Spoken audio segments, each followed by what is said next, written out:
Logical बात नहीं करने को कोई अच्छा नहीं मानता है, हम्म। लेकिन खुद कैसे लॉजिकल बने। तो शायद सफलता का सिर्फ यही एक पैमाना नहीं होना चाहिए कि आप सिद्ध कर पाए या सुलझा पाए।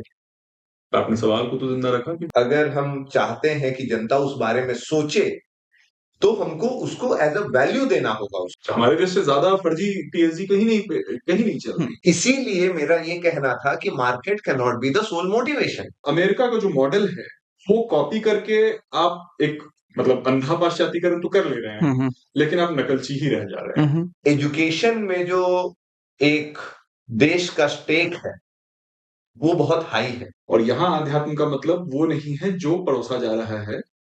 आज के एपिसोड में हम बात करेंगे मैथ्स पे, हम बात करेंगे थोड़ा दर्शन पे, आध्यात्म पे, फिलॉसफी पे, और ये विमर्श करेंगे इस बात पे कि एक समाज में बेसिक साइंस, उसकी पढ़ाई, उस पे शोध, उसको आगे बढ़ाने की जद्दोजहद क्यों ज़रूरी है, और ये कैसे जुड़ी हुई है आपकी और मेरे ज़िंदगी से, ये कैसे प्रभावित करती हैं आपके और मेरे जीवन को।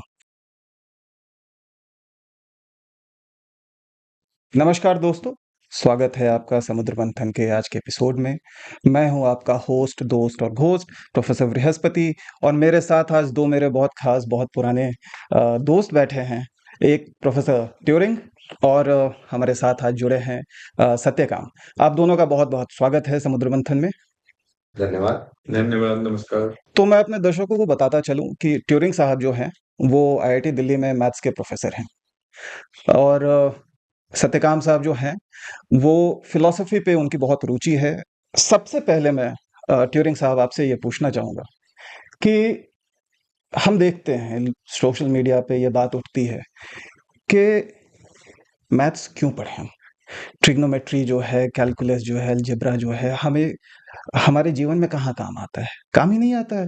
कुछ लोग इंजीनियरिंग, कंप्यूटर साइंस वगैरह पढ़ते हैं, उनके शायद काम आए, लेकिन लार्जली बाकियों के तो काम नहीं आती है। पहली बात तो ये कि जो काम आता है वो सर्वविदित भी है, हम्म, कि लोग इस बात को नकार नहीं पाते हैं कि जैसे आपने इंजीनियरिंग की बात की, या जो भी आज सैटेलाइट से लेकर के कोई भी नई टेक्नोलॉजी है, या अभी क्रिप्टो है, या आपकी सिक्योरिटी है किसी भी डिवाइस की, उन सब के बेसिस में मैथ है। जी। कोई पर्टिकुलर चीज जैसे ट्रिग्नोमेट्री हुई या अलजेब्रा हुआ, इसका हमको यूज नहीं होता है।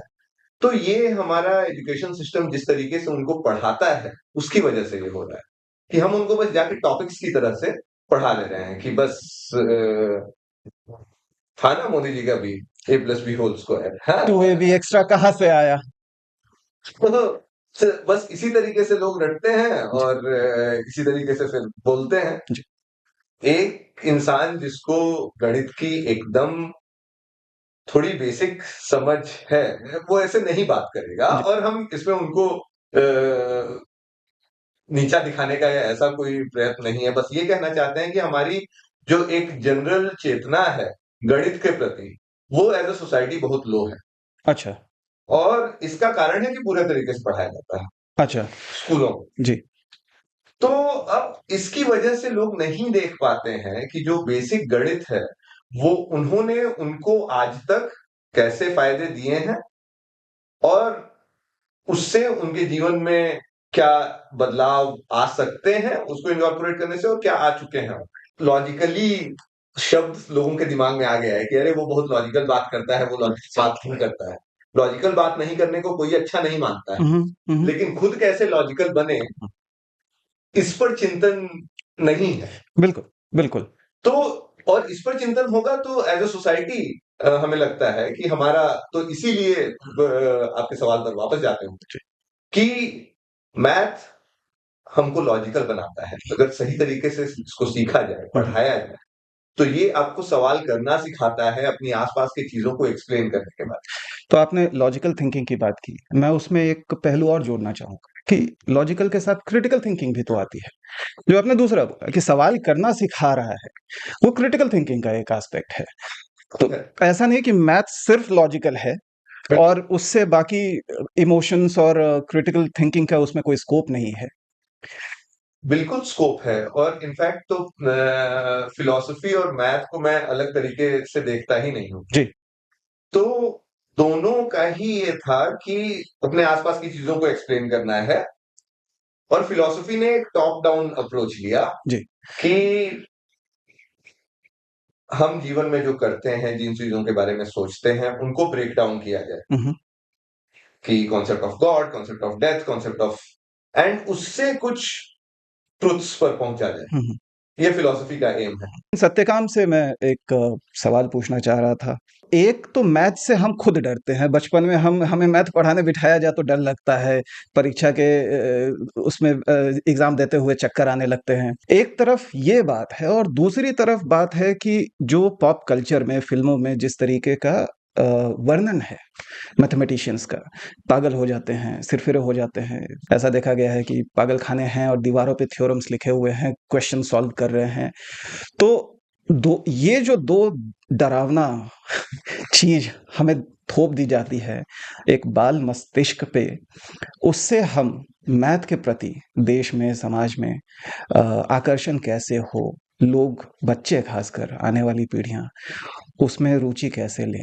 सबसे पहले तो एक बात याद आती है जो जीनियस के बारे में कहीं हमने सुनी थी। किसी दार्शनिक ने ही बोली है हाल फिलहाल में।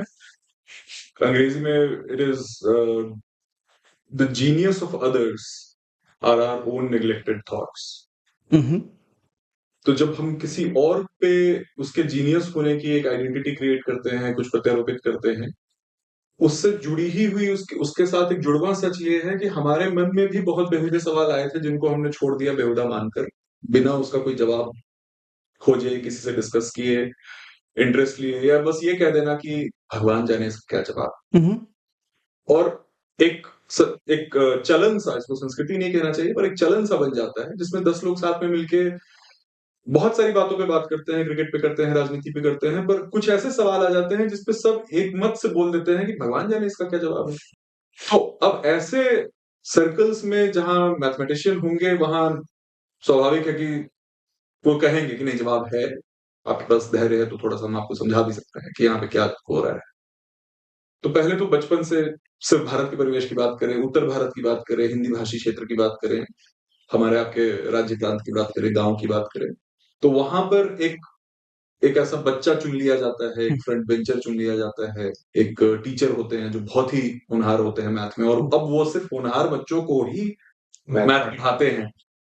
और जो गर्मी छुट्टी में आया करते हैं, अगर वो अंग्रेजी माध्यम से आ रहे हैं, इंग्लिश बोलते हैं, जनरली उनकी भद्द करने का तरीका ये होता है कि उनसे हिंदी में मैथ का कोई सवाल पूछिए, जी जी, जो वो जवाब ना दे पाए तो उन्हें बोला जाए कि शहरी बच्चे तो मैथ में कमजोर हैं, इनकी तो कोई रीढ़ ही नहीं। हाँ।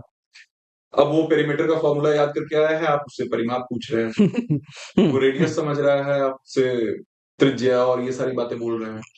तो एक तो वहीं से हुआ, क्योंकि आप अपने परिवार से जुड़े हुए हैं, आप अपने संबंधियों से जुड़े हुए हैं। 5 साल का बच्चा अगर उसके गांव में चाचा मामा 10 लोग मिलकर उस पर हंस रहे हैं कि तुमको नहीं समझ में आ रहा है, तो धीरे धीरे शर्म का एक जुड़ाव मैथ से होना स्टार्ट होता है कि बाकी सब्जेक्ट्स में आप एक्सप्लोर कर सकते हैं, आप किताबें खरीद के ला रहे हैं, आप कुछ पढ़ रहे हैं अकेले में बैठ के। मैथ्स ऐसी चीज नहीं है जो हर कोई अकेले में बैठ के चित्रकथा की तरफ पढ़ के समझ सकता है। उसको हमेशा एक साथ की जरूरत है, किसी को पहले से अच्छे से पता है तो उसको समझाए, उसको नर्चर करे। पढ़ाने की जो जनरल पेडागोजिकल जो हमारा कल्चर है, अभी जो बदलाव आ रहा है उसमें, लेकिन उस समय था कि मतलब बच्चों में एक हॉरर की बृहस्पतिवार को शाम में वो मामा आएंगे और उसके बाद वो मैथ्स पढ़ाएंगे और बहुत मार खाने वाले हैं हम से। तो ये सब होता है, तो इन सब के कारण ये चलता है, और कहीं ना कहीं इसी में इस बात का बीज है कि कहानियां सफल मैथमेटिशियंस की, कहानियां समृद्ध मैथमेटिशियंस की, कहानियां सिर्फ भारत में, कहानियां ऐसे मैथमेटिशियंस की जो स्वस्थ परिवारों से आ रहे हैं, जिनके विवाह स्वस्थ हैं, जिनके बाल बच्चे स्वस्थ हैं, अपना अपना काम कर रहे हैं, ऐसी बातों को तूल नहीं मिलता है। तूल ऐसे इंसान को मिलता है जिसको कागज का टुकड़ा भी मुहैया नहीं हो रहा था, वो कूड़े के और चिप्स के पैकेट पे सवाल हल कर रहा है, और पत्नी को कैंसर हो गया है या कुछ हो गया है और देवी माँ सपने में आ रही है, तभी ये हो पा रहा है। तो जब तक कुछ अलौकिक नहीं हो रहा है, दैवीय नहीं हो रहा है, तब तक मैथ्स के अगले चरण पे आप पहुंच नहीं सकते। तो मतलब श्री रामानुजन के बारे में कोई अपमान की बात नहीं है, लेकिन वही हैं जिनका नाम लोगों के दिमाग में आ रहा है, बिल्कुल, और किसी का आता ही नहीं जी। जबकि पूरे देश में बिखरे पड़े हैं मैथ्स के डिपार्टमेंट्स और उतने ही मैथ्स के प्रोफेसर्स भी हैं। तो मुझे तो लगता है कि एक बीज तो वही इस चीज का है कि आप बचपन में क्या कर रहे हैं, मैथ्स को आप एक सहज चीज बना रहे हैं या नहीं बना रहे हैं। गिनती से अगले स्तर पे बच्चा जा पाए, उस जगह पे आप कैसी बातें उससे कर रहे हैं और आप उसको किधर ले जा रहे हैं। आखिर ऐसा तो नहीं है कि कॉमर्स में मैथमेटिक्स की जरूरत नहीं है, लेकिन एक पूरा कल्चर इसके अंदर चल रहा है कि जिनको मैथ में अच्छे नंबर नहीं आए अब वो कॉमर्स में जाएंगे। एक बात इस पर कहना चाहेंगे जी। कि थोड़ा सा जो मेरा व्यू है, मतलब इसको एक तरह से प्योरिस्ट भी कह सकते हैं, बट ये ऐसे किसी भी चीज के अगेंस्ट नहीं है जो यूज होती है। लेकिन होता क्या है कि जब हम मैथ को केवल ऐसे मोटिवेट करने लगते हैं ना, और इसीलिए मैं फिर से अपने पहले वाली बात पर आऊंगा, तो ऐसी मैथ मोटिवेट हो जाती है। लेकिन ये मैथ भी केवल एक एंड गोल को सर्व करने में लग रही है, हाँ, जो कि किसी न किसी तरीके से मॉनिटरी है। नहीं, आईआईटी के लिए भी जो लड़का मैथ पढ़ रहा है, लड़का लड़की, वो भी तो मैथ पढ़ रहे हैं ना, लेकिन मैथ के लिए उनका कोई कंट्रीब्यूशन न है, न हो पाएगा करंट सिस्टम में। मैथ के लिए कंट्रीब्यूशन नहीं हो पाएगा। मैथ का यूज करके वो लोग सोसाइटी को कंट्रीब्यूट कर सकते हैं, वो एक बात है। लेकिन हम ऐसे लोग या ऐसी चेतना नहीं पैदा कर पा रहे हैं अभी के, या बहुत कम मात्रा में पैदा कर पा रहे हैं, जो कि मैथ को एज अ फील्ड आगे ले जाए। अच्छा, अच्छा। आप तो हायर उसकी बात कर रहे हैं, जब आप शोध कर रहे हैं, पीएचडी कर रहे हैं, पोस्टडॉक कर रहे हैं अपना। बात है, एक ये बहुत बड़ी बात है कि वही किसी भी सोसाइटी को आगे बढ़ने के लिए, क्योंकि मैथ एक ऐसा फील्ड है जिसके एप्लीकेशंस, एक बहुत अच्छा सा निबंध है इसके ऊपर, द अनयूजुअल यूजफुलनेस और surprising usefulness of mathematics in physical sciences, कि मैथ में डिस्कवरीज होती हैं 100 साल पहले, 50 साल पहले, और उसका आगे जाके यूज होता है, और फिर कुछ आइंस्टाइन का मतलब पीढ़ियां गुजर जाती हैं और उसके बाद जाकर होता है। हाँ, आज की पीढ़ी कल्पना भी नहीं कर सकती है कि इसका इस्तेमाल होगा या नहीं होगा। ये उसके बाद शोध तो होना और वो सोसाइटी जो जिन्होंने ऐसे बेसिक्स किए, इसीलिए वो आगे बढ़ पाई। अच्छा, कहीं पर हाँ, हाँ, कि वही कंप्यूटर की ही बात हो रही थी कि वेस्ट में कंप्यूटर से कोई या कोई ऐसे फाइनेंशियल प्रॉब्लम नहीं सॉल्व की जा रही थी उस समय। उस समय बस ये था कि हम लोग जो भी जान सकते हैं उसका एक लॉजिकल फ्रेमवर्क बनाएंगे। लॉजिकल फ्रेमवर्क क्या होता है कि अगर हम एक बात बोल रहे हैं और एकदम उसके अगेंस्ट कोई बात बोल रहे हैं, दोनों एक साथ सही नहीं हो सकती। ओके। कि मेरे पास एक कलम है और मेरे पास एक कलम नहीं है, ये दोनों साथ में सही नहीं हो सकते। तो अब आप कुछ चीजें मानिए और उससे आप कहां कहां पहुंच सकते हैं, इसका साइंस तैयार करने की बात हो रही थी। और फिर होप क्या था कि जो भी सच है, जो भी ट्रुथ्स हैं दुनिया में, हम उसका एक लॉजिकल फाउंडेशन दे पाएंगे। एक और मैथमेटिशियन हुए, गॉडल नाम था उनका जी। तो उन्होंने इस पूरे प्रोग्राम को ही, उनके रिसर्च ने दिखा दिया, मैथ के तरीके से दिखा दिया, लॉजिकल तरीके से दिखा दिया कि ये प्रोग्राम आप नहीं कर सकते हैं। ऐसे ट्रुथ्स रहेंगे जिसका आप प्रूफ नहीं दे सकते हैं। वो दुनिया के ट्रुथ की बात नहीं कर रहे थे, वो बोले कि इवन नंबर्स के बारे में, जैसे नंबर्स के बारे में कुछ ट्रुथ होता है कि 10 एक सम संख्या है, 15 एक विषम संख्या है, ये सब ट्रू स्टेटमेंट है। तो बोला कि नंबर्स के बारे में भी ऐसे ट्रुथ्स हैं जिसको आप कभी बता ही नहीं पाएंगे कि सही है कि नहीं। एक उदाहरण है, एक थ्योरम है जो बहुत पुराना थ्योरम है कि there are infinitely many primes. Okay. जैसे there are infinitely many numbers, it is very believable कि there are infinitely many primes. जैसे संख्याओं की गिनती नहीं की जा सकती, 1 2 3 4 आप पहुंच जाएंगे जहां चाहेंगे वहां, कोई अधिकतम संख्या नहीं। हाँ, सिमिलरली किसी ने बोला कि कोई अधिकतम प्राइम नहीं है, और इसका प्रूफ बस मतलब बहुत छोटा सा है, और ये वन ऑफ सबसे ब्यूटीफुल प्रूफ्स में माना जाता है। अच्छा, मैथ के दुनिया में ये एक बहुत सुंदर, खूबसूरत। जी। तो किसी ने बोला कि मान लीजिए कि आपके पास एक सबसे बड़ा प्राइम है, हाँ, उसको अपने छोटे वाले सारे प्राइम से मल्टीप्लाई कर दीजिए, एक बड़ा नंबर बन गया, उसमें +1 कर दीजिए, ठीक है? हाँ। बस सारे प्राइम्स को डिवाइड कर दिया, आपके पास एक फाइनाइट नंबर ऑफ प्राइम्स है, ओके। इनफाइनाइट नहीं है। हाँ, तो है, हाँ, पता है कहां तक है, हाँ, सबको मल्टीप्लाई कर दिया, उसमें +1 कर दिया, हाँ। ठीक है। क्लेम है कि ये जो नंबर आया, ये एक नया प्राइम है। अच्छा। हाँ, क्यों नया प्राइम है? क्योंकि आपके सारे के सारे जो प्राइम्स थे, जी। उससे आप जब इसको डिवाइड करेंगे तो आपका भागफल जो भी हो, एक आपका वो शेष रह जाए, शेष शेष रहेगा। वो डिवाइड हाँ, नहीं शेष रहेगा। हाँ, प्राइम किसी से डिवाइड नहीं हो रहा है, तो वो प्राइम है। वो प्राइम है, हाँ, लेकिन ये तो आपके लिस्ट में नहीं था। हाँ। तो इसी को मैं बोल रहा था कि कॉन्ट्राडिक्शन, हुँ। कुछ है और कुछ नहीं है, ये नहीं हो सकता। कुछ है तो है हाँ, और नहीं है तो और नहीं है। नहीं है तो नहीं है, हाँ, दोनों साथ में नहीं। दोनों साथ में नहीं चल सकते। हाँ, बहुत पहले से ये प्रूफ पता है, मतलब ग्रीक्स के जमाने से या जो भी, कि इनफाइनाइट नंबर ऑफ प्राइम्स होते हैं। तो एक चीज जो अभी भी नहीं पता है, कि अच्छा। ये जो ट्विन प्राइम थे, हुँ। 11-13, इनका नंबर कहाँ ये तक जाता इनफाइनाइट है? है कि नहीं? अभी जो समय चल रहा है, उसमें रिसर्च में लोगों का इंटरेस्ट घटता जा रहा है। रिसर्च के एप्लीकेशंस जो हैं, वो इमीडिएट नहीं होते हैं कई बार। हमेशा नहीं है कि आज मैंने कुछ खोज किया, तो कल से उसका काम शुरू हो जाएगा। हो सकता है अगले 30-50 साल, 100 साल बाद उसका वो काम आए। बिल्कुल सही।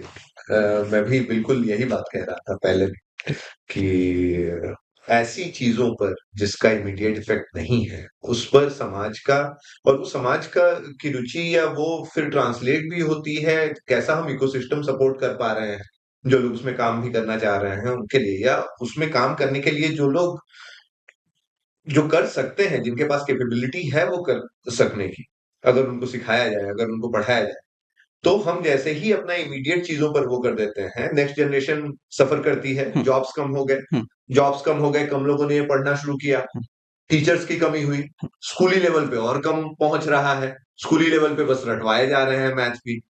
तो फिर मतलब ये एक सेल्फ फुलफिलिंग लूप टाइप हो जाता है, जो कम करने लगता है। तो एज अ सोसाइटी, ऐसा नहीं है कि सोसाइटी जागरूक नहीं रही है, या मतलब फेजेस ही होते हैं जहां पर कुछ चीजों पर ज्यादा एम्फेसिस हो जाता है, कुछ लोग कुछ कॉजेस को चैंपियन भी करते हैं, जिनकी वजह से एम्फेसिस बढ़ता है।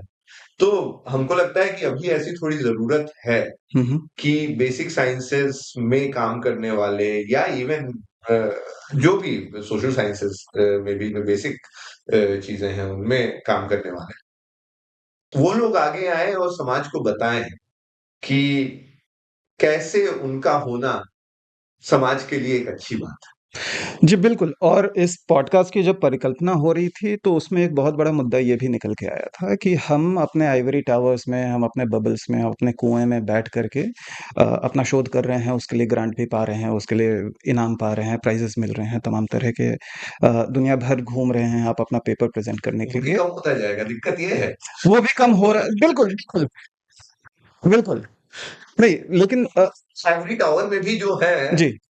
आइवरी टावर की क्षमता है, तो भाई निकलो उसमें से। तो इस पॉडकास्ट की परिकल्पना हाँ, में ये भी बात उठी बहुत ज़ोर से कि हम चीज़ों को बस एक ख़ास तरीके की भाषा में ना लिखें और ना बताएँ। हमारा जो शोध है, हमारी जो समझ है, हमारी जो पढ़ाई है उसको हम थोड़ा-सा सुलझा करके जनता तक, बाकी लोगों तक ये सारी बातें लेकर के जाएँ और इसीलिए हम ये पॉडकास्ट हिंदी में कर रहे हैं। तो ख़ैर अ, बात हो रही थी रिसर्च की, बात हो रही थी कि बच्चों की इंटरेस्ट कैसे-कैसे घटता जा रहा है। बात हो रही थी कि स्कूलों में सिर्फ़ रटवाया जा रहा है। और किसी भी सब्जेक्ट में केवल वही मैथ्स, वही एक वो हुआ, बेसिक साइंसेज में ही, जी। या जो भी लोगों या मतलब इवन ह्यूमैनिटीज में, कहीं पर भी, तो सत्यकाम जैसे दोस्त थे, जो किसी समय इन्होंने बिल्कुल ही इंटरेस्ट लूज कर दिया एक पर्टिकुलर ब्रांच में, क्योंकि जिस तरीके से चीजें डील की जा रही थी, जिस तरीके से पढ़ाई जा रही थी, और इसकी वजह से रिसर्च जो हो सकता था वो अफेक्ट हुआ। हुँ। और ऐसा केवल इसमें ही नहीं हो रहा है, बहुत से और फील्ड्स में भी लोग हमसे बात करते हैं, आईटी के अंदर भी, ह्यूमैनिटीज के भी, कि इतना ज्यादा प्रेशर है कि आप ग्रांट्स लेके आए, हुँ, हुँ। तभी आपको मतलब प्रमोशन में काउंट होगा, या कि कुछ भी ऐसी चीज। तो इसको लेकर के काफी फ्रस्ट्रेशन है, लोगों के अंदर। कई बार एक सवाल के साथ आप जूझ रहे हैं, बहुत मेहनत चल रही है, कशमकश चल रही है, संघर्ष चल रहा है, उसके बारे में आप सोच रहे हैं, सोच रहे हैं, सोच रहे हैं, लेकिन वो जवाब बहुत इल्यूसिव है, वो मिल नहीं रहा है, लुका-छिपी खेल रहा है आपके साथ बेसिकली। लेकिन वो मिलता है, कई सालों के बाद, दशकों के बाद, है ना?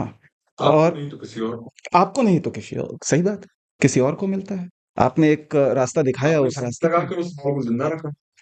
बिल्कुल, अगर बिल्कुल। किसी और आपने बात की तो सवाल जाना माना हो गया। बहुत लोगों को पता है कि अरे इस पे काम करना है, कोई नहीं सुलझा सका है।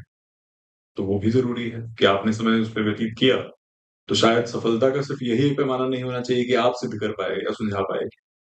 आपने सवाल को तो ज़िंदा रखा कि भई एक आदमी ने पूरी ज़िंदगी इस पे लगा दी है या एक संस्थान ने लगा दी है या एक देश, एक स समाज ही इससे जूझ रहा है लेकिन अभी तक नहीं चल पाया, चलिए कहीं और। क्योंकि एक तो यस ये कि उस वक़्त ट्यूरिंग कह रहे थे कि प्योर मैथ्स में मैथ्स के अंदर ही नए सवाल ढूँढने के लिए ये ज़रूरी है। हुँ, ऐसा नहीं है कि ये सिर्फ़ मैथ्स में ही है। हुँ, अगर हम इसमें भारत में भी जनरली अब बात जो हो रही है आम तौर पर, हम आम तौर पर ऐसी बातें कहने लगते हैं कि अरे यार लोकतंत्र से हम परेशान हैं। हुँ, कुछ लोगों का मानना है लोकतंत्र बेस्ट सिस्टम है, पर फिर दूसरों का कहना है कि नहीं बेस्ट नहीं है, इसमें भी अभी इनोवेशन संभव है, हुँ, हुँ, कुछ और किया जा सकता है। या हमारे ही कुछ नेता कह रहे हैं कि नहीं जो हमारा जो पार्लियामेंट्री सिस्टम है इसकी बजाय हमें प्रेसिडेंशियल की तरफ जाना हुँ, चाहिए। या आप कोशिश कर रहे हैं कुछ और कल्पना कर पाने की कि ऑर्डरिंग कैसी की जाए समाज के जिसमें प्रतिनिधित्व भी मिल पाए, लोगों को अपनी वॉइस भी मिल पाए, एक क्या कहते हैं उसको इक्विटेबल तरीके से रिसोर्सेज का बंटवारा भी हो। हर तरह की जो अंदर अर्जेस होती हैं, लालच, ये सब मानवीय अर्जेस हैं। अरे तो इन सॉरी, एक बात हम थोड़ा-सा इंटरप्ट कर रहे हैं। इन चीज़ों को अभी मैथमेटिक्स में मॉडल करके और पता लगाना चीज़ों का कि ये चीज़ पॉसिबल है कि नहीं, इस तरीके से इक्विटेबल पॉसिबल है कि नहीं, ये बहुत मतलब अभी पॉपुलर रिसर्च एरिया है और लोग इस पे काफ़ी कोशिश कर रहे हैं, ऐसी चीज़ों पर। मेरे दिमाग में बस ये एक बात बहुत बहुत रोचक है, बहुत अच्छी बात है ये कि बहुत हाँ, अच्छी हाँ, बात है कि मैथ्स का इंटरसेक्शन हो रहा है सोशल इश्यूज से। पर हम ओरिजिनली हम ये बात कर रहे थे कि ज़रूरी नहीं है कि हर जगह सोशल एप्लीकेबिलिटी दिखे, तब भी शोध चाहिए। तो उसके कारण मैं एक बिल्कुल ऐसी कोई फील्ड की बात कर रहा हूँ जिसमें हो सकता है लोग कल्पना ही ना करें कि इसमें मैथ्स की कोई न्यूज़ है। आप वहां भी तो कह रहे हैं ना कि अरे राजनीति शास्त्र की पढ़ाई ज़रूरी है ताकि आप कोई नया समाज की कल्पना कर पाएँ, कोई नया सिस्टम निकाल पाएँ कि अच्छा इलेक्शन जो हो रहा है उसी में इलेक्टोरल साइंसेस की जो तैयारी कर रहे होंगे, जो सेफोलॉजिस्ट होंगे, सेफोलॉजी की वो हाँ, यही पढ़ाई कर रहे होंगे कि आखिर क्या है, कैसे इसको ऑप्टिमाइज़ किया जाए बेहतर तरीके से। कि अब भाई इतने सारे प्रांत हैं, इतनी विविधताएँ हैं, इतना बड़े स्केल पर करना है। एक तरफ से मजमा लगने लगता है कि महाकुंभ जैसा चल रहा हाँ, है, हाँ, पूरे देश को आपने झोंक दिया है। दूसरी तरफ से लगता है कि शायद यही सही है, यही करना चाहिए। हाँ, तो इसमें भी तो आप चाह रहे हैं ना, तो इसमें तो कहीं मैथ्स नहीं है। लेकिन दिख तो रहा है कि यार इस पे किसी को अध्ययन करने की ज़रूरत है कि इसमें कौन से वो सवाल हैं जो हम सोच ही नहीं पा रहे हैं। चाहे वो नारी समाज का उत्थान की बात हो जाए, चाहे दलित समाज के उत्थान की बात हो जाए, हमेशा कोई नया ऐसा पात्र निकल कर आता है समाज से जो कहता है आप लोगों ने अभी तक इस सवाल को सोचा ही नहीं है। हुँ, हुँ, तो वो किसी शोध से ही आ पा रहा है। ये बिल्कुल गणमान्य हो जाना चाहिए अब तक कि प्योर मैथ्स की भी ज़रूरत वहाँ पर आ जाती है। अब अगर मुझे थोड़ा-सा मौका देंगे तो मैं एक बात दर्शन वाले इश्यू पर हाँ, भी कहना चाहूँगा और चूँकि मतलब दार्शनिक वाले रोल में हैं तो सवाल भी इसी तरह के दिमाग में आ रहे हैं कि अच्छा ठीक है ये क्यों नहीं किया जाए? या क्या आप मुक्त हो सकते हैं इस ज़िम्मेदारी से कि किसी चीज़ पर अगर समाज को अपने संसाधनों का व्यय करना है, तो उसकी ज़रूरत बताने की हमें कोई ज़रूरत नहीं होनी चाहिए। हुँ, क्या हुँ, आप कभी हुँ, भी हुँ, इस चीज़ से कभी मुक्त हो सकते हैं क्या? यही अपने आप में सबसे बड़ा दार्शनिक सवाल है। क्या आप समाज से कह रहे हैं कि अब टैक्स तो भर ही रहे हो, हुँ, अब उस टैक्स से कोई ऐसे संस्थान की फंडिंग हो हुँ, या ऐसा स्कॉलरशिप मिले, जहाँ पे मैं मन-माना, मन-चाहा कुछ रिसर्च करूँ, जो मुझे आपको जस्टिफाई करने की ज़रूरत नहीं होनी चाहिए। तो समाज सबसे पहले बोलेगा बहुत अच्छी बात है, हुँ, लेकिन अब इसके फ़िल्टर्स कितने होने चाहिए? हुँ, आप वहाँ तक पहुँचोगे कैसे? तो शायद वहीं भी ये इम्परफेक्शन है कि इस तरह के फिल्टर्स लग जाते हैं, गेट कीपिंग शुरू हो जाती है, हुँ। जिसमें इक्का-दुक्का तो बहुत ओरिजिनल थिंकर्स पहुँच जाएँगे, लेकिन समाज के मन में भय ये रहता है कि ये कामचोरी का एक अड्डा ना बन जाए। ये समाज मैं के साथ हाँ, धोखाधड़ी हो रही है और जो हाँ, हो भी रही है। हाँ, हमारे देश से ज़्यादा फर्जी पीएचडी कहीं नहीं चल हुँ, रही हुँ। है। और कई ऐसे छात्र नेता निकल कर आते हैं, लोग बोलते हैं कि 35 साल 40 साल तक ये क्या कर रहे थे, हम्म, कैसी पीएचडी कर रहे हम्म, थे, और जिस विषय पे कर रहे थे उस पे काम क्यों नहीं कर रहे हैं। हम्म, अब इनको नेता क्यों बनना है? हम्म, अब ये तो अफ्रीकन मुद्दों पे काम कर रहे हाँ, थे, अब इनको कांग्रेस में आना है, हम्म, चाहे भाजपा में आना है, चाहे किसी और पार्टी में हिंदुस्तान। तो इसका मतलब आपने तो जनता का पैसा खराब किया, हम्म, एक अमुक मुद्दे पे काम कर। हम्म, आपको राजनीति में ही रुचि थी तो राजनीति पे रहते, राजनीति पे काम करते ना। हम्म, तो ऐसी बात फिर मैथ पे और ज्यादा फिर शक की नजर आएगी। हम्म। तो ये भी एक समस्या रहेगी कि आप वास्तव में मुक्त हो सकते हैं क्या? ये विशिष्ट सर्कल है, वो घूम करके हम वापस से वहीं पे आ रहे हैं कि एक जरूरत ये है कि इंटरेस्ट हो लोगों का, बच्चों का। दूसरा कि फंडिंग हो। अगर आप इस तरीके का काम कर रहे हैं, और देखिए शोध जो है वो 22 साल की उम्र में नहीं शुरू हो सकता है। 22 साल की उम्र में आप बैचलर्स और मास्टर्स ही कर सकते हैं। उसके बाद करते करते, unless you are unless you are Ramanujam, बिल्कुल जी जी। तो कहना मैं ये चाह रहा था कि एक तरफ लोगों का इंटरेस्ट कम हो रहा है, दूसरे तरफ महंगाई, बेरोजगारी इतनी बढ़ गई है कि हमारा अपना ही विजन जो है वो जॉब तक सीमित हो जाता है। पढ़ाई शब्द को ही दूसरी तरह से फिर देखने की जरूरत है। तो ठीक है, अगर आप पढ़ाई नौकरी के लिए कर रहे हैं तो आप पढ़ाई उसके लिए कीजिए, ये चीज आप खुद के लिए कर रहे हैं। हम इसको पढ़ाई नहीं मानेंगे, बिल्कुल हम ठीक है। इसको खेलकूद जैसी चीज मानेंगे, हम इसको उतना मनोरंजक बनाएंगे और हम इतना इंटरेस्ट उसके लिए जगाएंगे आपके अंदर कि आपको खुद के लिए ये करने का मन करेगा। आप नौकरी के लिए पढ़ाई करना चाहते हैं कीजिए। जी, तो इस पे मतलब हम ये बोल रहे हैं, नहीं, नहीं, बिल्कुल, कहने का बिल्कुल। मतलब कि कोई भी ऐसी चीज अगर हम चाहते हैं कि जनता उस बारे में सोचे, तो हमको उसको एज अ वैल्यू देना होगा उसको। हम उसको एज अ पढ़ाई या as an external system impose करके वो नहीं दे सकते हैं जो हम चाहते हैं कि सब लोग करें। तो इसीलिए कोई भी ऐसे साइंसेज या कोई भी ऐसे लोगों को इसको अगर हम एज अ वैल्यू सिस्टम पास करना चाहते हैं, एक तरह के का आप इंटेलेक्चुअलिज्म कह लीजिए या एकेडमिक परस्यूट कह लीजिए, तो हमको ये तो बताना ही पड़ेगा ना उसको आम आदमी की भाषा में कि क्यों आखिर कर रहे बिल्कुल, हैं। मैं मुझे आपसे मुझे इत्तेफाक खेल-कूद रखता से ये हूँ। बात याद आई कि हाँ, मैथ्स के कई कॉम्पिटिशन्स को कहते तो ओलंपियाड हैं, ओलंपियाड है, हाँ, लेकिन मुझे साइंस का ओलंपियाड। मतलब हाँ मन जी, इसी चीज पर आया कि जी। कहीं न कहीं कोशिश की गई है कि इन लोगों को ये खेल-कूद जैसा लगे, हाँ, हाँ, लेकिन क्या हाँ, मैथ्स में कुछ ऐसा निहित है, हाँ। जो चाहे कितना भी इसको खेल-कूद बना दो, जो वास्तव की खेल-कूद है वैसा ये कभी आनंद नहीं देता? नहीं, ऐसा नहीं जो है, हम नहीं हार्मोन्स मानते। जैसे कि क्रिकेट खेलने पर, बैडमिंटन खेलने से बॉडी में वो हार्मोन्स रिलीज हो रहे हैं, क्या मैथ्स तो करने चेस पे ना हो? तो मैथ से पहले बीच वाली चीज पर जाते हैं। हुँ, एक तरफ फिजिकल एक्टिविटीज है, एक तरफ मैथ है, बीच में कहीं चेस आ जाएगा। हुँ। ठीक, चेस को तो स्पोर्ट्स मानेंगे या नहीं मानते हैं? नहीं स्पोर्ट्स मानते, नहीं मानते हैं नहीं, नहीं, क्योंकि नहीं, ये नहीं, नहीं। शारीरिक नहीं है। गेम स्पोर्ट्स जो भी बोले हैं हाँ, ना, हाँ, तो मनोरंजक तो है ना। मनोरंजक है। लोग फन के लिए खेलते बिल्कुल, हैं, बिल्कुल, बिल्कुल खेलते हैं, और उसमें काफी ज्यादा मतलब सोचते हैं चीजों को, बिल्कुल, उसके इवन उसको खेल सकने के लिए एक तरह की फिटनेस, एक तरह का स्वस्थ दिमाग होना जरूरी है। बिल्कुल। वही चीजें मैथ के साथ लागू होती हैं। ये मनोरंजक हो सकता है, ये आपस के कन्वर्सेशंस को बहुत अच्छा बना सकता है, और इसको करने के लिए भी अच्छे तरीके से आपका एक स्वस्थ दिमाग, स्वस्थ मस्तिष्क होना जरूरी है। मेरा सवाल यहाँ पे है कि क्या समाज को वापस उसमें इन्वेस्ट करने की ज़रूरत नहीं है?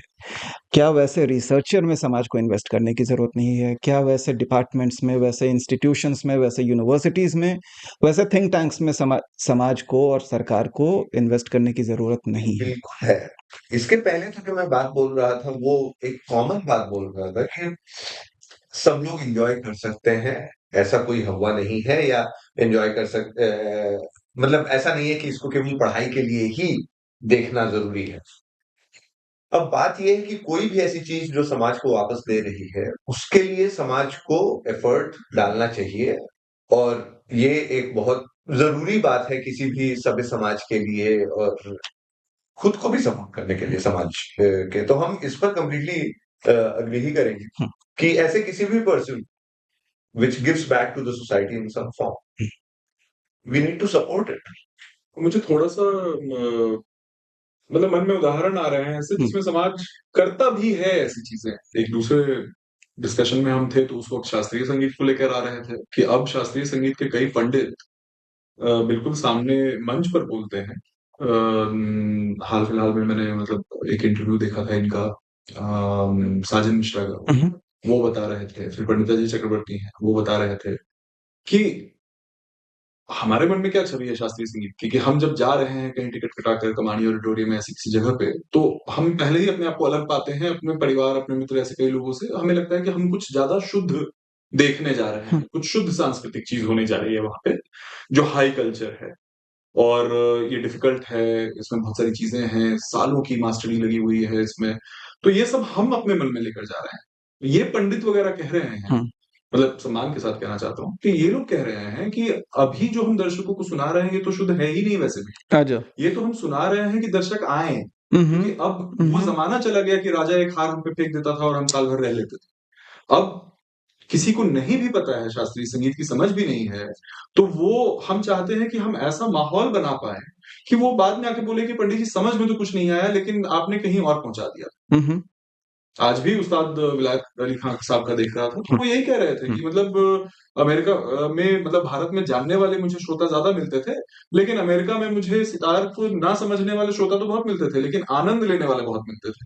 तो इन लोगों ने पहले से ही, मतलब ये दिख रहा है ऐसा उदाहरण, जिसमें एक बहुत ही शुद्ध कला है, जिसके अंदर तब्दीलियाँ लाई जा रही हैं ताकि सुनने वाला एन्जॉय ज़्यादा कर पाए। उसको आनंद ज़्यादा है। यहाँ ये नहीं देखा जा रहा है कि माफ़ करिएगा, हम अपनी इबादत के लिए आए हैं, आपके मज़े के लिए नहीं आए हैं। ऐसी बातें अब नहीं हो रही हैं। तो ये मुझे लगता है कि ये मैथ्स या किसी भी प्योर साइंस पे भी है कि आप जैसे ही बोल रहे हैं कि आइवरी टावर को बचाने के लिए आइवरी टावर से निकलने की भी ज़रूरत है, तो आपको फिर वहाँ पर आप समझ जाइए कि अब श्रोता का लेवल तो हमेशा नहीं ऊपर उठ के आएगा आप तक कि उसको हर बात समझ में आ जाएगी। तो आपको तोड़कर, मनोरंजक बनाकर, बहुत तरीकों से, और कभी-कभी ये भी बताकर कि भाई इसका ये एप्लीकेशन भी है, आप समझिए इस चीज़ को। या ये रुचि की बात है, आपके बच्चे को पसंद है करना, तो क्यों ना पढ़े मैथ्स? जैसे आपके घर में अगर थोड़ी समृद्धि आ गई है और इतना एकदम रोटी-चावल के लाले नहीं पड़े हुए हैं, तो मैथ्स क्यों नहीं पढ़ सकता है? कुछ और ही करने की क्या ज़रूरत है? या ये पढ़ के कुछ और क्यों नहीं कर सकता है? आखिर बैंकिंग और एमबीए करके भी तो आप पॉडकास्ट चला रहे हैं, क्योंकि तो क्यों नहीं कर सकते हैं कुछ और? क्योंकि 28, 30, 35 साल तक जब आप पढ़ते हैं और अफ्रीकन स्टडीज में पीएचडी कर रहे हैं और पॉलिटिक्स में चले जा रहे हैं, तो लोग सवाल करते हैं कि क्यों चले गए भाई? तो वो तो सवाल आपसे किसी भी फील्ड में, किसी भी हॉबी को परस्यू करते वक़्त किए जाएँ। लेकिन वो इतना समझे कि हाँ, मैथ इस लेवल पर ज़रूरी है, इसकी चर्चा होनी चाहिए, उतनी ही होनी चाहिए जितनी राजनीति या क्रिकेट की हो रही है। अब उसी से निकल के कोई आगे बढ़ेगा। और मैंने अमीश की किताबें नहीं पढ़ी, मुझे नहीं पता क्या है। लेकिन पॉपुलर अगर हुए हैं, तो शायद कुछ रहा होगा किताबों में जो कि लोगों के साथ रिज़ोनेट किया। अमीश चाहे चेतन भगत। तो मेरा सवाल धार्मिक चीज़ों हाँ, का नहीं, मेरा सवाल इस तरह से आ रहा था कि एक तो, और दोनों की जो हमने बात करी, वो मार्केट से आता है। अगर हम ऐसी ही कृतियाँ करें, अगर हम इन्हीं सवालों को लेकर के आगे बढ़ें, जिसका कि मार्केट में एक्सेप्टेंस है और आज एक्सेप्टेंस है, तो फिर हम जो पहले बात कर रहे थे कि कोई एक समस्या है, कोई एक सवाल है, कोई एक कोशिश है जानने की, ट्रुथ के बारे में, उसका वो तो 100 साल बाद उसका एप्लीकेशन समझ में आएगा। मार्केट तो उसके 100 साल बाद उसका समझ में आएगा और उसके 25-30 साल बाद मार्केट में जाके वो आएगा। करना होगा। तो वही बात है कि जो चीज़ें हैं वो साथ में लेके चलना होगा। इसीलिए मेरा ये कहना था कि market can not be the sole motivation. So that is the point कि मोटिवेट तो फिर भी करना है, इंटरेस्ट तो फिर भी जगाना है, लोगों को सोचना है। लेकिन आप केवल मार्केट से इन चीज़ों के बारे में नहीं सोच सकते, क्योंकि मार्केट हमेशा शॉर्ट साइटेड रहता है। बहुत इमीडिएट आपको उसमें गेन चाहिए। कि एक तो आपने मैथ को इतना जटिल बना दिया है, एक हवा बना दिया है। दूसरा, मैथ बहुत अच्छे तरीके से, पैशनेट तरीके से पढ़ाने वाले शिक्षक बहुत कम बच गए हैं। उसके बाद रोजगार की, नौकरी की चिंता है। नौकरियां लेकर के, डिग्रियां लेकर के आप नौकरियां करने चले जाते हैं, रिसर्च में आप आ नहीं रहे हैं।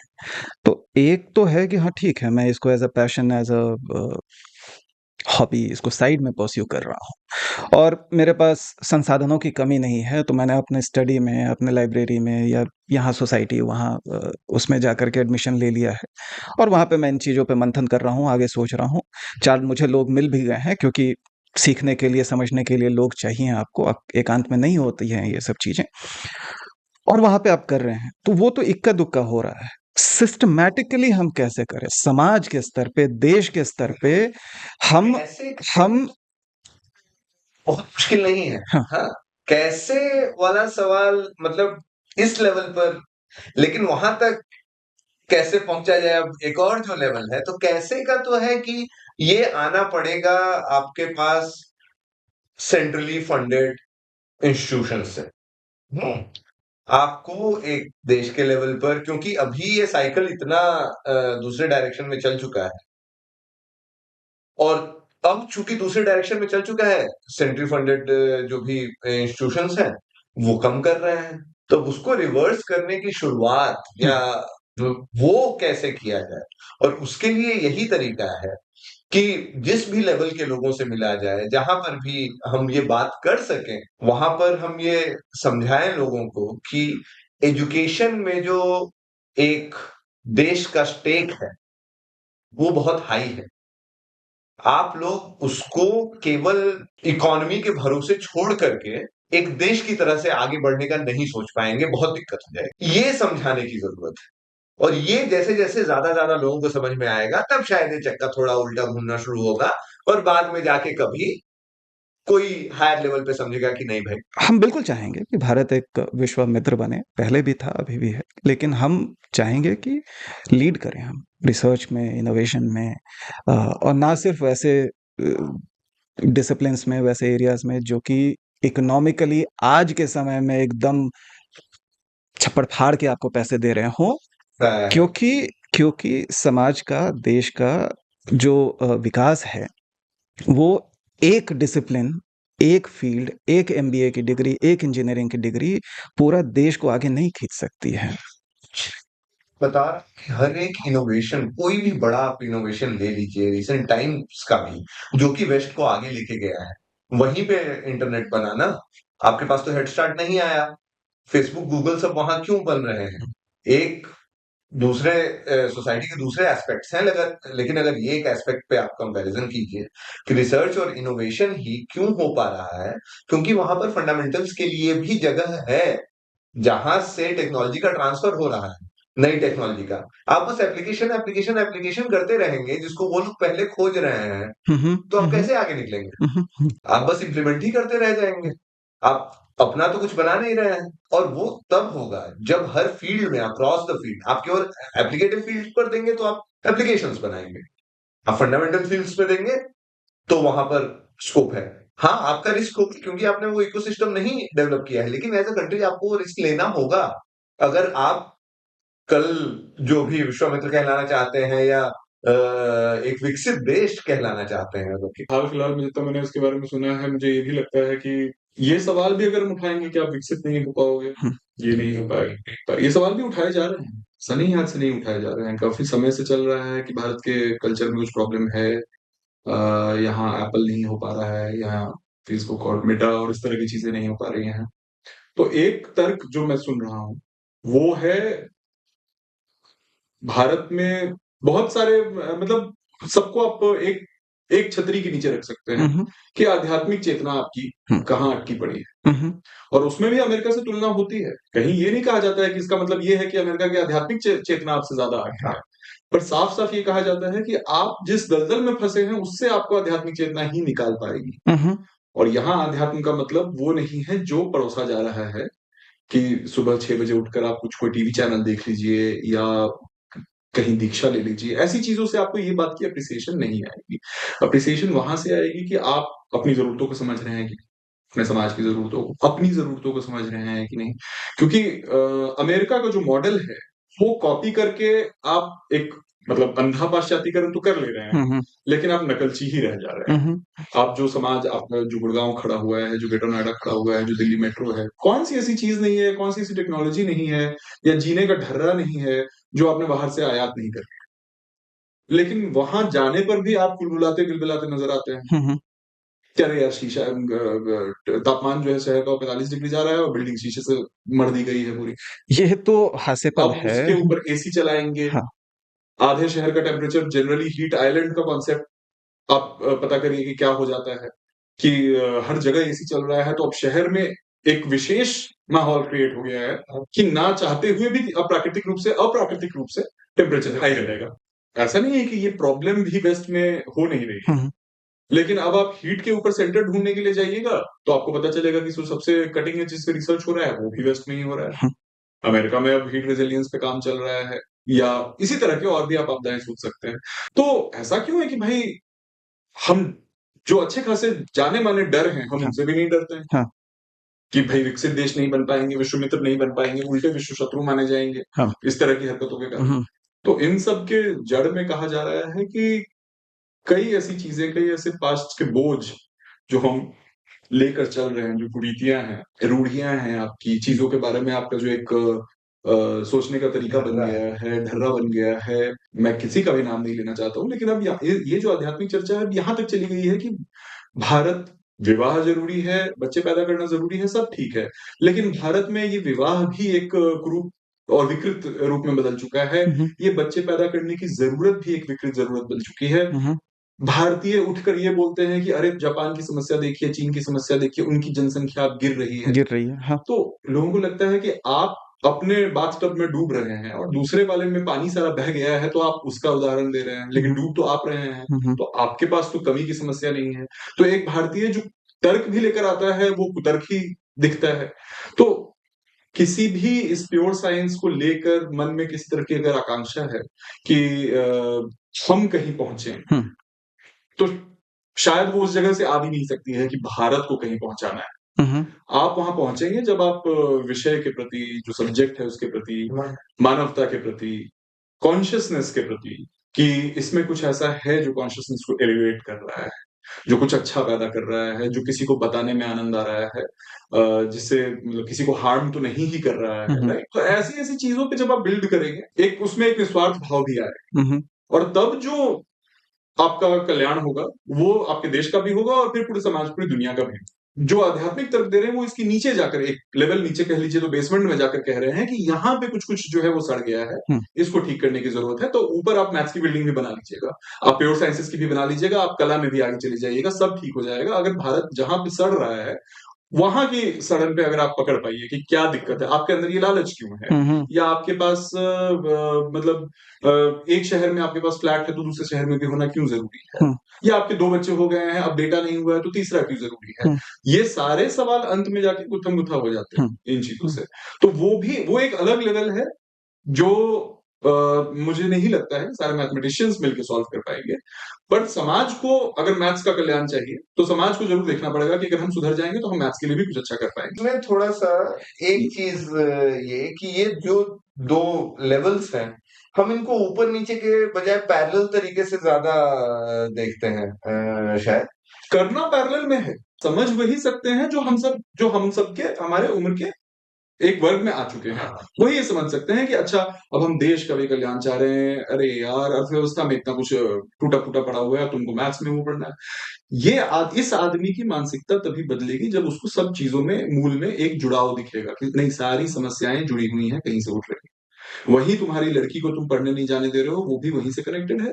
तुम्हारे मैथ्स के इंस्टीट्यूशन अगर सड़ रहे हैं, वो भी वहीं से कनेक्टेड है। तुम्हारे सरकारी स्कूल अगर टूटे फूटे हैं, या टीचर्स खराब हैं, या मैथ्स पढ़ने पे बच्चों को बुली किया जा रहा है, जो कमजोर है उसको आगे नहीं बढ़ने दे रहे, ये सारी चीजें जुड़ी हुई हैं। मेरा कहने का मतलब ये था कि ये मूल की समस्या है, और ये लेकिन इस मूल की समस्या को सॉल्व करने तक हम उनको नहीं सिखा सकते हैं कुछ चीजें, या नहीं बता सकते हैं, ऐसा नहीं है। तो वो मूल की समस्या ना भी सॉल्व हो तो भी एक लेवल पर हम एक अवेयरनेस क्रिएट कर सकते हैं, जो धीरे धीरे उस ओवर टाइम उस मूल की ओर उसको ले ले जाएगी। जाएगा। वो उसको हो सकता है बहुत बाद में समझ में आए, मर जाए ना समझ में आए। हम्म, वही एक इंसान हो सकता है कि बहुत से और सत्य नहीं सोच पाया, हम्म, बहुत सी और दुनियादारी की चीजों में बहुत ही फंस गया। खराब है, और खराब से ज्यादा हो सकता उल्टा है। हम्म, लेकिन अगर वो भी एक मैच में कंट्रीब्यूशन कर रहा है, कोई मुजरिम अगर कर रहा है, तो भी मैं मानूंगा। तो इसीलिए मेरा ये विचार है पर्सनल कि हमें चीजों को अलग अलग करके देखने भी आना चाहिए। हम्म, अगर एक फील्ड को अगर वो आगे बढ़ा पा रहा है, उसमें एक ऐसी कोई चीज दे पा रहा है, तो उसको लेकर के हम आगे बढ़ सकते हैं। इस आदमी को हम कैसे ट्रीट करेंगे दुनियादारी की समझ से, क्योंकि उसको दुनियादारी की समझ नहीं है, वो अलग बात है। हम्म, हम किसी और जगह इस उदाहरण को नहीं लेते हैं। हम्म, हम और किसी फील्ड में जहाँ पे हम बोलते हैं कि यार इसमें रूट प्रॉब्लम पता करनी है, वहां पे हम ये नहीं कहते हैं कि इसकी रूट प्रॉब्लम पे काम करने लगेंगे तब तो पता नहीं वो कब जाकर ठीक होगा। आखिर अगर लड़कियों के प्रति समाज में क्राइम है तो पुलिसिंग आज जरूरी है, सही पुलिसिंग, पर घर में लड़कों को कैसे शिक्षित करना है ये बहुत ही दूर का आइडियल लगता है। हाँ, लेकिन ऐसा तो नहीं है कि करना नहीं शुरू किया गया है, अब तो हम कर रहे हैं ना। हम देख रहे हैं आसपास होते हुए कि लड़के हम चाह रहे हैं कि नहीं हमारे लड़के नहीं, और रूट है जो कि नहीं हो रहा है, जो कि लड़के ऐसा क्यों सोच रहे हैं और अगर रूट पर चले जाएं, हाँ, नहीं, ऐसा नहीं है कि वो भी नहीं हो रहा है, कम हो रहा है as compare to the other two. ठीक है, लेकिन मेरा ये कहना था कि यहाँ पे एक मैथमेटिशियन के अंदर आध्यात्मिक चेतना है कि नहीं है, वो समस्या नहीं है।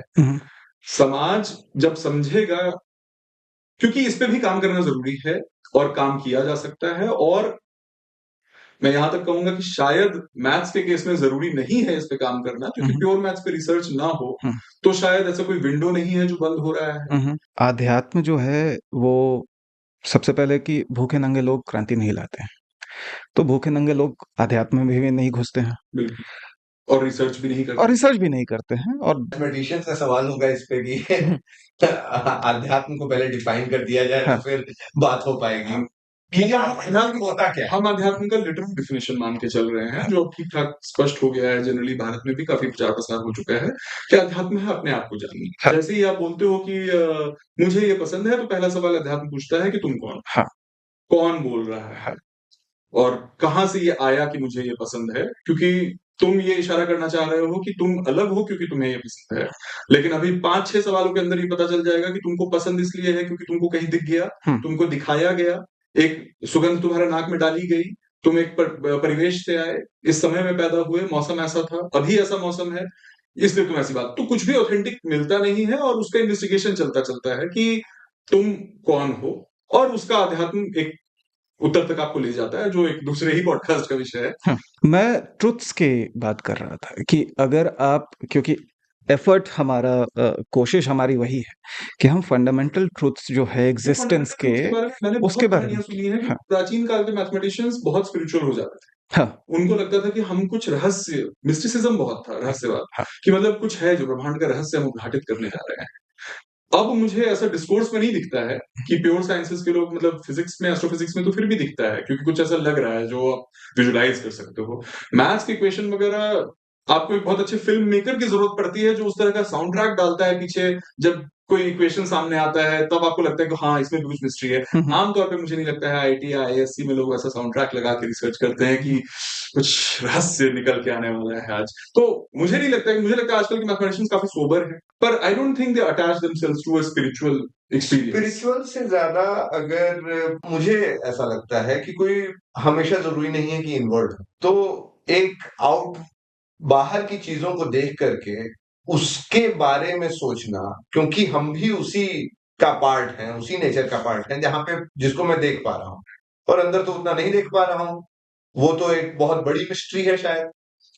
तो बाहर बहुत सी चीजें देख पा रहा हूं, उनको मैं कैसे समझ सकता हूं, और वो जर्नी भी अपने आप में, क्योंकि यहां पर भी कुछ समझ रहे हैं, वहां भी कुछ समझ रहे हैं, फाइनली ये जो समझ की कोशिश है, और यही इसीलिए अंदर की समझ वाले फिलॉसफी ज्यादा में ज्यादा सोचते हैं कि हम क्या, क्यों, कैसे करें, और जो बाहर की समझ वाले हैं वो कि अच्छा बाहर ऐसा क्या, क्यों, कैसे हो रहा है, तो उसके लिए भी उनको समझ पाना और उनको समझने के लिए जिस एक एब्स्ट्रैक्शन की जरूरत होती है उस पर ध्यान लगा पाना अपने आप में एक स्पिरिचुअल और I'll stop at meditative. so कि you're paying pure attention to something, unadulterated attention, you're not distracted, and that is a building block of अध्यात्म also. अटेंशन से ही शुरुआत होती है, ये बिल्कुल सच है, इसमें कहीं कोई प्रॉब्लम नहीं है, कोई कॉन्ट्रडिक्शन नहीं है।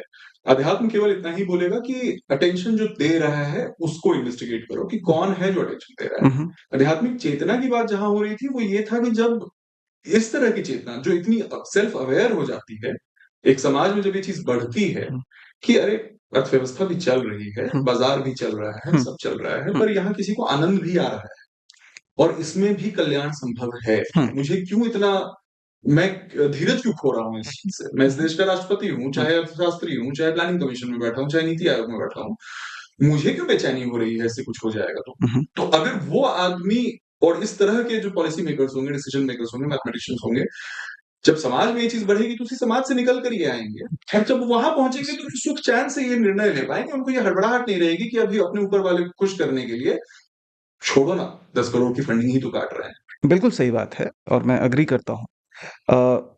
दिक्कत फिर पहले सवाल से, मूल सवाल से है, जिससे ये पॉडकास्ट आज का एपिसोड हमारा शुरू हुआ था, वहां पे आता हूँ कि आईपीएल आज इतने लड़के खेल रहे हैं और सक्सेसफुल हो रहे हैं और पैसा कमा रहे हैं और नाम कमा रहे हैं और सब कुछ हो रहा है, या इंडिया एक इतना बड़ा क्रिकेटिंग पावर बना हुआ है, क्रिकेट की दुनिया में अभी भारत एक बहुत बेताज बादशाह है एक तरह का। वर्ल्ड कप हम हार जाते हैं, बाकी हम बहुत सटीक काम कर रहे हैं। वो अचानक नहीं हो गया है, उसके लिए नीचे पौधे तैयार हुए हैं। उनमें से कई पौधे जो हैं वो जल गए, कई कहीं और चले गए, कई खत्म हो गए, कई काट लिए गए। उनमें से कई पौधे बढ़ के अब वृक्ष बने हुए हैं। उसी तरीके से अगर स्कूलिंग से फंडिंग ना हो, कॉलेजेस में स्कॉलरशिप्स ना हो, हायर एजुकेशन में, रिसर्च में अगर फेलोशिप्स ना हो, अनुदान कहा आपने, एंडाउमेंट्स ना हो, फेलोशिप्स नहीं हो, ग्रांट्स नहीं होंगे, यूनिवर्सिटी आपको कह रही है कि आप ग्रांट लेकर के आओ, आप 5 जगह compete करो, एक ही कंपटीशन में 5 करोड़ है, वहां पे 3 लोगों को मिल सकता है। पड़ जाता है कि हाँ, वही अगर ग्रांट बाहर से लेके आ रहे हैं हाँ, तो हम इकोनॉमी से लेके आ रहे हैं, बिल्कुल जो कि इमीडिएट चीजों पर ही करेगा। और वापस से वो जो पनप सकता था, एक खेत, एक इतना बड़ा आपका पिरामिड बनाना होता है, तब ऊपर में जाकर के एक जीनियस पैदा होता है, 2 जीनियस, 4 जीनियस होंगे, आपके जनरेशंस लगते हैं। वो नीचे से आपको वो पौधे रोपने पड़ेंगे, उनको सींचना पड़ेगा, उनको धूप, छाँव, बारिश, सर्दी, ओले, बर्फ से बचाना पड़ेगा। और इसके लिए ये बेहद ज़रूरी है कि शॉर्ट साइटेड ना हो हम, बिल्कुल इमीडिएट ग्रैटिफिकेशन ना देखें। अब क्रिकेट में मैंने जी। होता है कि मतलब बीसीसीआई आज से नहीं, बहुत समय से बहुत धनी बोर्ड हो चुकी है, रह हाँ, चुकी है, और आईपीएल के बाद तो बहुत और ज्यादा, हाँ, राइट? हाँ, तो अब इतनी धन वर्षा अगर हो रही है, तो फिर मुझे दूसरी तरफ से ये भी क्रिटिसिज्म क्यों सुनने के लिए आ रहा है कि अरे यार, इसने तो मतलब क्लासिकल क्रिकेट को तबाह कर दिया है। अब बैट्समैन 20 ओवर्स वाले टेक्निक ही डेवलप करना चाह रहे हैं क्योंकि पैसा इसी में है। हुँ, हुँ, टेस्ट से अब हम मूव अवे कर रहे हैं, या अब वो सब देखने के लिए नहीं मिलता है, या इनकी स्टैमिना उसमें नहीं दिखती है। और ये बहुत बड़ा रीजन भी है कि टी20 में जो बहुत अच्छा कर रहे हैं वो वनडे में, वर्ल्ड कप में नहीं कर रहे नहीं कर रहे हैं। हैं, हाँ, तो अब यहाँ भी मुझे वही समस्या दिख रही है कि आपके पास कौन सा वो सीलिंग है जिसके बाद आप डिसाइड करोगे कि अब हम चलो क्लासिक्स की ओर, हुँ, हुँ, और एक बार फिर से जो हुँ। क्रिकेट की ओर, जो ओरिजिनल ग्लोरी थी। अब तो हमारे पास पैसा है ना, तो अब हम कर सकते हैं उसमें। हम कर सकते हैं, बिल्कुल। और और उसके वो द्रविड़ और लक्ष्मण और उन पे क्यों ना इन्वेस्ट करें, और हम जो 2020 के दिग्गज हैं उन्हीं को क्यों प्रमोट करते चले, क्योंकि पैसा तो पर्याप्त हो गया है ना हाँ, सबके लिए। हाँ, भारत में बार बार मुझे हर समस्या के बारे में तह में जाके यही पता चलता है हुँ, कि पैसों की कमी नहीं है, हुँ, पैसों का जो दुरुपयोग चल रहा है, हुँ, या जो जो असीमित लोभ है कि अब आ गया, अब ये हमारे पास रहेगा, अब आपको वहां से आप बीसीसीआई के पास जितना पैसा है, शायद उससे भारत का 1 साल का तो शिक्षा का बजट 2 गुना बढ़ाया जा सकता होगा, मुझे हो लगता सकता है, है। हाँ, और मैं तो ऐसे ही हवा में बातें कर रहा हाँ, हूँ। हाँ, तो अगर उतना भी संभव है तो आप तो नहीं कर रहे हैं। हाँ, आपको तो लग रहा है यार पैसा कहाँ से आएगा हुँ, बजट। हुँ। तो ये तो बात ही नहीं समझ में आती फिर, कि आपकी फिर क्या प्रायोरिटीज हैं, आप किनसे बात कर रहे हैं। नहीं तो समस्या समस्या यहाँ पे आ जाती है कि प्रायोरिटी क्या है आपकी? प्रायोरिटी पैसा कमाना है। देखिए, बस पैसा यही है। पैसा आप पूछो किस लिए कमाना है तो उसका जवाब नहीं। उसका कोई जवाब तो नहीं, और मुझे तो पैसा यही समझ ज़रूर में आ रहा है कि अध्यात्म में उसका जवाब है। जितना सुन रहा हूँ उससे लगता है कि आगे जाके जवाब आता है, क्योंकि लोग अधिकतर इसी जवाब पे पहुंचते हैं कि भाई अब उम्र हो गई है, अब पहले खाना खाया इतना ज्यादा, और अब खाने की तरह दवाई को खाता हूँ, दवाई। तो अब तो 2 ही रोटी खाता हूँ और हुँ, एक ही कमरा चाहिए। घूम के हम वापस इस बात पे आते हैं कि देश में हमारे समाज को अपनी प्रायोरिटी जो है वो सेट करनी पड़ेगी। आपको क्लियरली डिफाइन करना पड़ेगा कि आप जो कल का आज का भारत, जो कल का भारत बनेगा, वो भारत कैसा बनेगा, सबसे ज़रूरी है। पैसा ज़रूरी है, पैसा ज़रूरत है। अर्थशास्त्र में कौटिल्य कहते हैं कि एक राष्ट्र को, एक राज्य को आपको धन से समृद्धि लानी पड़ेगी, समृद्धि से खुशियाँ आती हैं, समृद्धि से आपके तरक्की होती है। और हम देख भी रहे हैं, चाइना अभी जो कर रहा है, वो इसीलिए कर पा रहा है क्योंकि वो समृद्ध है। पहला सवाल ये है प्रायोरिटी, दूसरा कि क्या करना चाह रहे हैं और क्यों करना चाह रहे हैं, इसको आपको बताना पड़ेगा। तीसरा, एक बहुत होड़ जो लगी हुई है लोगों के बीच में पैसा कमाने की। तीसरा एक मुझे ये लग रहा है कि देश को, समाज को हम अपने लिए कर तो रहे हैं। एक अमूक टॉपिक उठा करके, एक अमूक अर्थशास्त्र का एक श्लोक उठा करके हम उस पे शोध कर रहे हैं, उस पे लीन हैं, मेडिटेट कर रहे हैं उस पे, कि वहाँ से कुछ नायाब, कुछ सुंदर, कुछ अच्छा, कुछ भला निकल के आए। लेकिन वो एक नहीं, दो नहीं, 5 नहीं, अनगिनत लोग बहुतायत में ये काम कर पाएँ, ताकि आप अलग-अलग समस्याओं को, देश, समाज हमारा जो अलग-अलग समस्याएँ झेल रहा है, उसमें हर किसी जगह पे एक इस तरीके का 2, 4, 6 लोग वहाँ पे लगे रहें। और ज़रूरत इस बात की भी है कि आप एक सवाल को ज़िंदा रख सकें। मुझे लगता है कि ये सब एक मूलभूत चीज़ें हैं जो कि हमें एक आत्म-मंथन करने की ज़रूरत है। और इस शो पे हमारी कोशिश यही है कि हम एक विमर्श का प्लेटफ़ॉर्म बनाएँ और एक साझा रूप से एक मंथन हो कि ऐसा क्या है कि हम थे तो आर्यभट्ट भी हमारे ही देश में हुए हैं ना। पटना के पास थोड़ा-सा दूर जाइएगा, क्योंकि मुझे कैसे याद है कि कुछ साल पहले एक अभी लोग मेक्सिको गए हुए थे, टोटल सोलर एक्लिप्स आया हुआ था तो यूएस से निकल रहा था। उसी तरीके से कुछ साल पहले बहुत सारे लोग पटना के पास खगौल है एक जगह, वहाँ पे पहुँचे हुए थे। उसका नाम ही खगौल है क्योंकि वहाँ पे एक खगोल शास्त्री हुआ करते थे। और मुझे टेक्निकल स्पेसिफिकेशंस नहीं पता है, लेकिन लैटिट्यूड लॉन्गिट्यूड वाइज वो कोई एक पर्टिकुलर उस पे बैठता है और जहाँ से चीज़ें ऑब्जर्व कर पानी में थोड़ी सुविधाजनक है। तो प्रायोरिटीज हम सेट करें, होड़ में ना लगे, सब कुछ खुद ही ना ये कर लें, और मंथन करें, साथ में आए, चर्चा करें, बहस ना करें। हर चीज की एक जल्दबाजी जो है कि जी। 20 मिनट के एक प्रोग्राम में सब समय की आज एक बार में हो जाए, वो चीजें फिर आप प्योर साइंसेस और ये सब बातों का आप डिस्कशन भी वैसे नहीं कर सकते हो।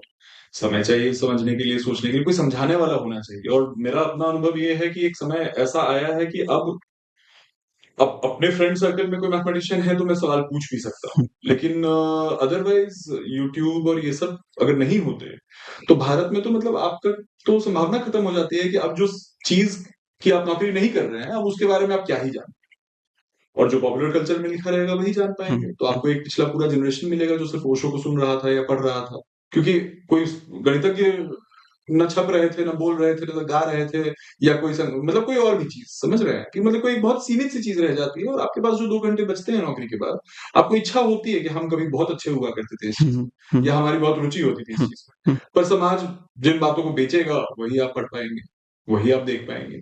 तो अंग्रेजी में तो मुझे मिल रही है कि मैथ्स पे बहुत अच्छी अच्छी बुक्स आ रही हैं, जो पॉपुलर बुक्स लिखी जा रही है, कि जैसे फरमाज लास्ट थ्योरम एक बुक है, फरमाज मतलब मैथमेटिशियन थे, अब उनका थ्योरम किसी ने प्रूव किया, एक इंडियन मूल के ही साइंटिस्ट ने, साइमन सिंह उनका नाम है, तो उन्होंने, वो वेस्ट में बसे हुए हैं, उन्होंने वो बुक लिखी। वो बुक उस गणितज्ञ के बारे में है जिसने उस गणितज्ञ के थ्योरम को सॉल्व किया जो आज तक हो नहीं पा रहा था, और उस पूरी कहानी को लिखी एक ऐसे तरीके से लिखा गया है जो हम आप पढ़ सकते हैं। पर अगर वो बस अंग्रेजी में रहेगी तो फिर एक बहुत ही छोटा समुदाय ही उसको पढ़ेगा, और बहुत लोग बुक देखते ही छांट देंगे कि अरे मैथ्स की कौन पढ़ेगा। सही बात, आप कौन से कैटेगरी में उसको बुक स्टोर में रख रहे हैं, उससे भी फर्क पड़ेगा। न वो सेल्फ हेल्प में फिट हो रही है, न वो इन्फ्लुएंसर कैसे बने इसमें फिट हो रही है, न वो फैशन में फिट हो रही है। आप उसको साइंस या ऐसी किसी कैटेगरी में रख दीजिएगा, लोगों के मन में है हम तो आर्ट्स के स्टूडेंट हैं, तो हमें साइंस क्या पढ़ना है। तो अब तो मीडियम इतने तरह के आ गए हैं कि अब आप पॉडकास्ट के माध्यम से, यूट्यूब के माध्यम से ज्यादा ऐसी चीजें कर सकते हैं। तो आगे जाके तो मतलब कोशिश यही है कि अब मैथमेटिशियंस इनके जैसे और प्लेटफॉर्म्स पर बोलें, अलग अलग भाषाओं में, मतलब हिंदी में बोलें, इंग्लिश में बोलें, और जितना ज्यादा जनता को समझ में आए उस तरह की बातें करें। जी। जी। फीडबैक हाँ। आपके पॉडकास्ट पे आएगा तो ये समझ में आएगा कि और क्या बात हो सकती थी। बिल्कुल, बिल्कुल। मन में जिज्ञासा क्या थी। जी। खैर, तो आशा है दोस्तों आपको आज का हमारा ये विमर्श पसंद आया होगा। कमेंट में लिख के बताइए हमें कि ऐसी क्या बातें हैं जिस पे हम बातें हो सकती थी, ऐसी क्या बातें हैं इस आइडिया से, इस विचार से अलग जिस पे बातें होनी चाहिए, और हम कोशिश करेंगे उन बातों पे विमर्श करने की। हमारे साथ जुड़ने के लिए, हमें अपना समय देने के लिए बहुत-बहुत शुक्रिया। मिलते हैं आपसे अपने अगले एपिसोड में। तब तक के लिए थैंक यू, नमस्कार। नमस्कार।